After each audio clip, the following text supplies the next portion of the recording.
here with a load of concept art from our video game, I Am Dead.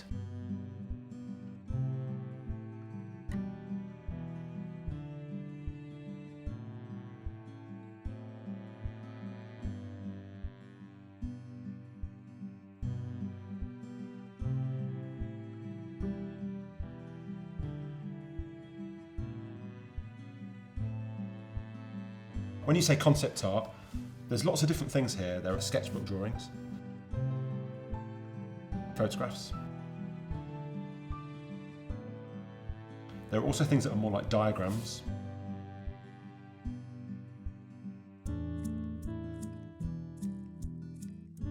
There's colour palettes, colourways.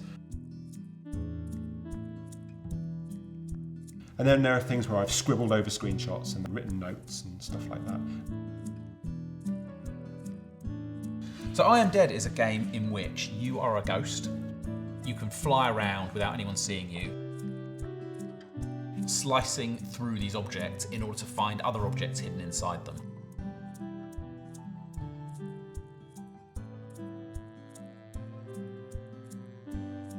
Large scenes with, like I said, a building in it, and you'll lock onto that and slice away the outside wall and you'll reveal what's inside. And you can see inside things. Yeah. In the way that you'd assume a ghost might be able to.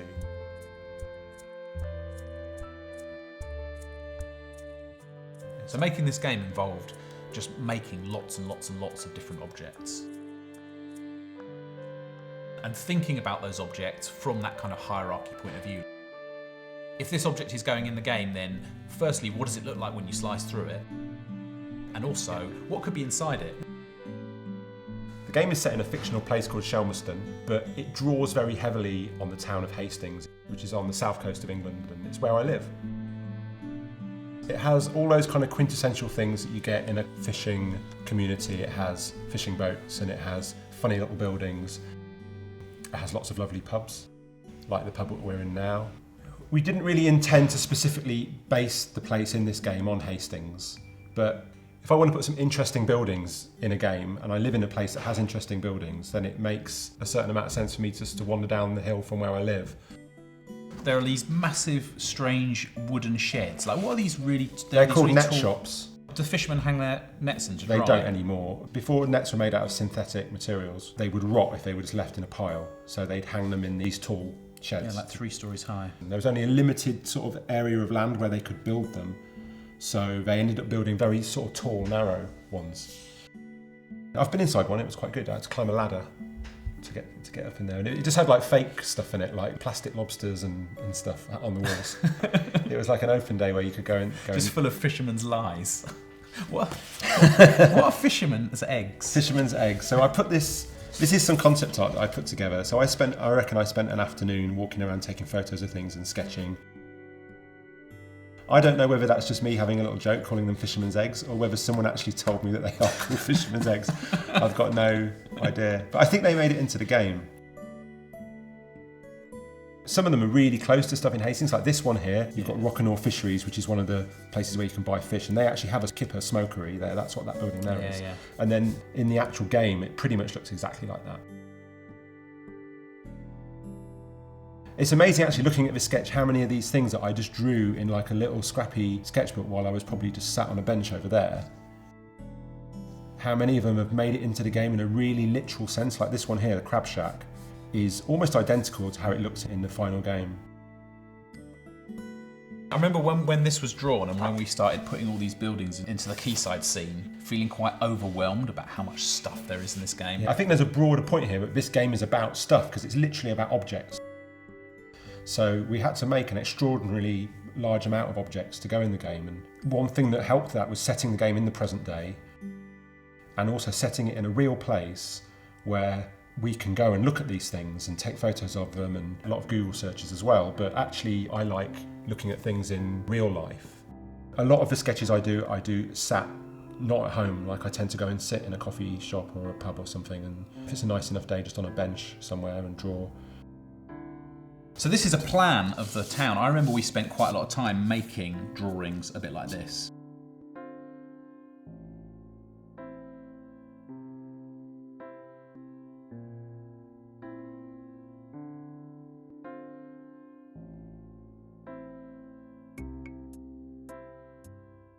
The process of doing this really made Shelmerston, for me, feel like a real place more than any other bit of the game. When you have like the allotments at one end and the new ferry arm at the other end where the new ferry arrives, and then you've got these kind of really old businesses, you know, they're just like selling seafood, things they've been doing for hundreds of years, smoking kippers. And then you've got these new sort of tourist tat shops selling junk for tourists. And it's kind of like the story of Shelmerston in sort of one place. And that took a long time to figure that out. And it was more than just like art direction, it was more like town planning or something. Yeah, there's a nice kind of grey area where you're thinking about aesthetic things and also you're thinking about sort of almost like social things at the same time. There's drawing buildings and saying, these buildings are going to look like this, but there's also thinking in terms of, yeah, like how does the different vibe in one end of a town to another end of a town flavour what sort of place that town is. Living in the place that this is kind of based on helps get that right. Even though, as it appears in the game, it's not very much like Hastings, really. But the scale's the same, isn't it? How big Shelmerston is, Shelmerston Old Town, is pretty similar to Hastings. In the game there's like a proper harbour, like you imagine like a sort of classic fishing village harbour where there's boats moored up against a kind of stone thing with steps down, and even though it's a fishing town, there's no harbour and they have to drag all the boats up the beach. Which I would have... tractor, right? Yeah, they used to use horses, but they use tractors now, and it's really cool because it's kept the boat size small, so it means that Hastings now is really valued as a sort of sustainable, really high quality fishery. I love pubs. You love camels as well, don't you? They are my favourite animal. The pub in our game is called the Camel. And is it based on any pubs in Hastings? I think it kind of is. It's one of those absurdly small pubs that you find in places like Hastings, like the Jolly Fisherman here, which is one of the oldest pubs in the old town. The pub we're in at the moment, the Crown, has the corner door. It doesn't have a giant camel head on the outside of it. What year would that building have been built? I think it's fake. I don't think it's like it looks like it could be Tudor, but I don't think it is. I think it's like... it would never hold the weight of the camel head. There's a pub in Hastings, which is like an old Tudor building, but apparently it's not original. I think they took the front off an old building somewhere else that was being demolished. Just nicked it and stuck it used on. it to make the pub look older, yeah. So maybe it's something like that. I love that in the game we have these like conflicting rumours about how the camel got on the side of the pub, and also whether there were ever camels on the island or whether it's just a rumour. Yeah, so there's a running joke in the game that there's almost like an urban myth that there's a living camel somewhere on the island. I really like this bit of concept art because I think it's a good example of a mixture of things, in the sense that like there's a little tiny pencil sketch that I probably did when I was out and about. Was that first? Yeah, almost certainly. I probably did that sat in a cafe or something. And then there's a sort of worked up better drawing that I probably did back at my desk, and it's got colour. And then there's an elevation and a top view of the bar, like a plan, which was probably done in vector, that's there for the person making the 3D model to work from quite accurately. Then there's a cross section of the bar with like notes on all the things behind the bar. And then there's just general colours for the area around it where it is in the level as well. So I really like this as a sort of thorough piece of concept art. At the point where we started making this game, I was very much a 2D person, and in order to establish the art style, I had to effectively draw things that look like screenshots of something that was built in Maya or whatever. The game has a kind of unlit, low poly art style, and I'm actually quite good at drawing things that look pretty indistinguishable from stuff that was built in 3D. These things are called net haulers that you get on the side of fishing boats, like a weird bit of machinery. I think for nearly 3/4 of the game, you didn't know. I was asking what those were, and I never got a satisfying answer until quite near the end. Yeah, I'm not 100% sure what they are. And then there's those other things, those big metal things that you get on either side of the... Yeah, like wings. Like wings on the net. Yeah. I love things like that though. I love like real details. You'd have to really be a professional fisherman to kind of understand what the function of these things are. But I think they make it feel authentic. It was so satisfying when we started making like this says on deck crap, like plastic tubs piled up and stacked inside each other. When we started making that stuff and slicing into them, it was so satisfying. One of the stories of Shelmerston is there's lots of smuggling that happens here. Again, it's a bit like the camel. It's like a sort of mild running joke. The fishermen are probably doing more smuggling than they are fishing. They have an old boat, don't they, that they're repairing on the quayside that's just being repaired for years and years and years, and they're still working there, but it never gets finished. Yeah. And then when you slice inside it, you get to see what they're doing in there, and they're distilling their own whiskey. Yeah, they're making moonshine effectively. Yeah. It's a decommissioned World War II mine. They're all over the country. And basically, people put coins through a slot in this thing, and it goes to this charity. And I never really looked at one. I never really paid that much attention to what they are. They're just this ubiquitous thing that you get in British seaside towns, and it's quite an interesting, weird object, actually, if you think about it. It was like a weapon of war that's now been turned into a charity box. It's full of coins. And in our game, it's perfect because you can actually slice inside it. Yeah, the process of getting one of those into our game was as simple as going and looking at the one that's here that I walk past every day, probably.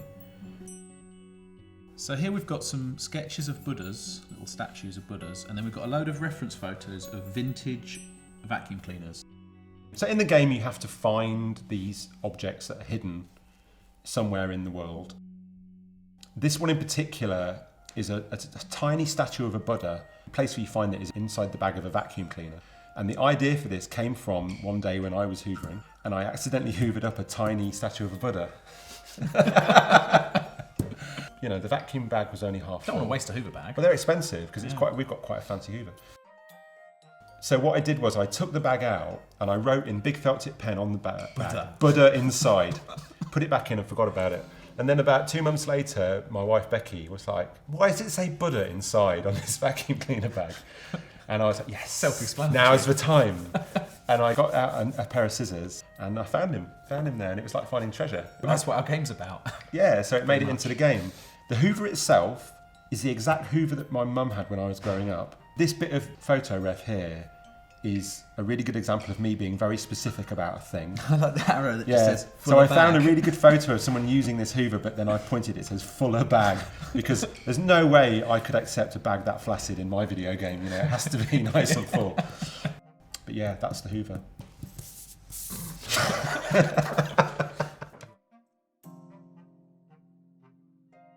Small, underfunded local museums are one of my passions, and the two that we've spent a lot of time in working on this game are the Fishing Museum and the Hastings Museum.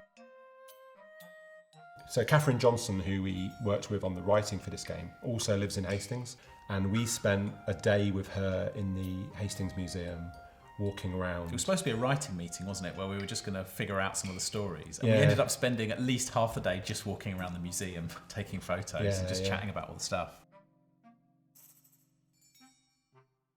She's also obsessed with knitting. A thing that she knits a lot of is a thing called a ganzi, which is a traditional British fisherman's jumper. They have these patterns on them. Different patterns for different towns. When there's been a tragic shipwreck and you find a dead fisherman on the beach, you can go, "Oh yes, his body needs returning to his loved ones in Grimsby." You can tell from his jumper. The museum in our game has a whole cabinet full of Ganzi related things, but I love that our game has that in it. Yeah, it's a bit self-indulgent maybe. So a lot of these objects were things that Kat wrote descriptions of, and then you then had to go and figure out what they would look like. Or vice versa. I think there's things where she had to write descriptions of things that we'd made. Turkish van, swimming cat, I think that's a very me thing. What is it? It's a real thing. There's a breed of cat called a Turkish van that they really love swimming. They're the only cat breed that loves swimming, and they really do quite often have one green eye and one blue eye. It must have been a fashion in museums at a certain time to paint the insides of all the cabinets like quite bright colours. These are all like backgrounds for like dingy old objects, and it gives a really sort of nice jolly feel that I associate with a sort of British local museum. I remember walking around the Hastings Museum just stealing all the colours, basically. basically Just like we're having nicking that colour, we're having that colour. Just basically nicking all the colours for the cabinets in the museum that's in the game. There's another museum in London called the Horniman that I'm a huge fan of, and there's also a big influence on this game. And the actual shape of the museum, the shape of the roof, and the layout of the museum was kind of what I had in mind more than any other place when we were designing the museum that's in the game. And here in the middle of the Horniman Museum is the famous walrus. It's a huge taxidermy walrus. When they brought the skin back, the taxidermist had never seen a live walrus and didn't realise that they're really wrinkly. So he just kept stuffing it until it looked full. And it's way, way bigger and more bloated than a real walrus. You don't actually ever see a live one in the game, but they're like a thing that's referred to quite a lot called molos. They're effectively like mantigong or dugongs, like a sea cow, yeah. And they are very much a sort of homage to the walrus in the Horniman Museum. This isn't a 3D model, is it? With a lot of the kind of stuff in this game, we got to the point where I didn't really need to make final looking concept art. However, for things like characters and animals, I probably did for all of those still, because I just kind of want a bit more creative control. You know, if it's a thing like a radio or a mug, then I'm happy to not step on the toes of the guys doing the modelling, but when it's a character, I kind of feel the need to get it just right. And then these are 3Ds, right? I don't know, so I don't actually know whether this could be that I took a screenshot from in-game and then drew around it. I think that's... Or it could be that I drew it. I can't really remember. And I'm quite proud of the fact that I genuinely can't tell whether or not it's from in-game or not. Though, isn't it? Okay, yeah, that's definitely in-game, and I wasn't happy with the placement, so I've suggested a slightly more dynamic. It looked a bit stiff. The walrus in the Horniman is very stiff and very like, I am a walrus. Yeah. Whereas I kind of wanted him to be a little bit more graceful. We spent so long getting the right layout for this Morlow cabinet, didn't we? Yeah. Adjusting all of the different possible options for boxes and what would go on the wall, and maybe we could use the sides, and should there be shelves? I'm glad I'm not a curator. It's a hard job. If you think about it, putting hundreds of objects into a space where they all make sense to people looking at them is, well, we've done it now in a game, but you know, yeah, museums are complicated, interesting places. So our central character in the game is a curator. Yeah, you get to the last level of the game and it's the museum, and you know, you've gone on this journey with Maurice Lupton, the curator of this museum, and you've learnt a lot of stories of the different places you've visited, and then the museum kind of acts as a summary. It wraps everything up. Yeah, and sometimes you're literally kind of revisiting places you've been in the game in the context of the museum. There's a bit in the game where you're looking at the allotments, and then when you visit the museum, there's a whole cabinet which is all about the allotments and about the vegetable growing competition. This is an A4 page from my sketchbook that was pretty much all drawn while I was in the Hastings Fishing Museum.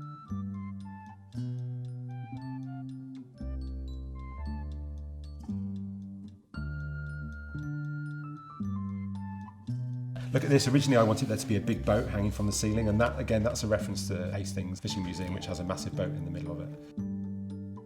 Another really good example is the Shelmerston sea owl. So in the Hastings Fishing Museum, there's an albatross. It's been mounted by a taxidermist. In the case, I think there's like a sea and there's a sky, but it's tiny, and this huge creature is just like...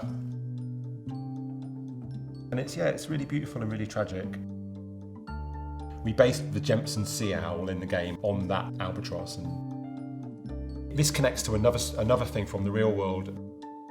There was an albatross that ended up living in Scotland for many years. Its natural habitat is the Antarctic, and it somehow made it to the Northern Hemisphere and then just got stuck. It was a bit lonely, and they made a concrete female albatross to keep it company. The character in the game, Greg, discovers this Shelmerston sea owl on Shelmerston, and he makes a concrete mate for it so that it'll hang around. Can you remember the Shelmerston sea owl's name?